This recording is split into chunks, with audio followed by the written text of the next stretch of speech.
চলতি বছরে এখন পর্যন্ত ডেঙ্গুতে যত রোগী আক্রান্ত হয়েছেন তা গত বছরের এ সময়ের চেয়ে প্রায় ৭ ভাগের ১ ভাগ।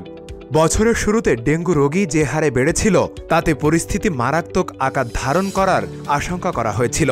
তবে এখন পর্যন্ত তেমনটা হয়নি। বিশেষজ্ঞরা মনে করছেন প্রয়োজনীয় কিছু ব্যবস্থা না নিলে ডেঙ্গুর সংক্রমণ আরও বাড়তে পারে। কারণ বর্ষার মূল মৌসুমের পরে ডেঙ্গুর প্রকোপ বেড়ে যাওয়ার নজির রয়েছে।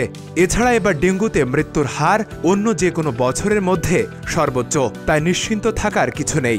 চলতি বছরের শুরু থেকে ২৫ জুলাই পর্যন্ত এডিস মশাবাহিত ডেঙ্গুতে আক্রান্ত হয়েছেন ৫,২৫০ জন। এ সময় মৃত্যু হয়েছে ৫০ জনের। গত বছর এ সময় পর্যন্ত ডেঙ্গুতে আক্রান্ত হয়েছিলেন ৩৭,৬৮৮ জন, মারা যান ২০১ জন।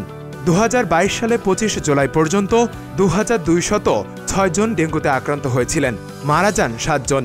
ওই বছর দেশে ডেঙ্গুতে মোট আক্রান্ত হয়েছিলেন ৬২,৩৮২ জন, মারা যান ২৮১ জন। বাংলাদেশের ইতিহাসে ডেঙ্গুতে সর্বোচ্চ সংক্রমণ ও মৃত্যু হয় ২০২৩ সালে। আক্রান্তের সংখ্যা ছিল ৩,২১,১৭৯ জন। সে সময় মৃত্যু হয় ১,৭০৫ জনের। প্রসঙ্গত, দেশে গতকাল শুক্রবার সকাল ৮টা পর্যন্ত আগের ২৪ ঘণ্টায় ডেঙ্গুতে আক্রান্ত হয়ে এক তরুণীর মৃত্যু হয়েছে। এ সময় ডেঙ্গুতে হাসপাতালে ভর্তি হয়েছেন ১৪৮ জন। এর মধ্যে ১১৮ জনই ভর্তি হয়েছেন কক্সবাজারের সরকারি হাসপাতালে।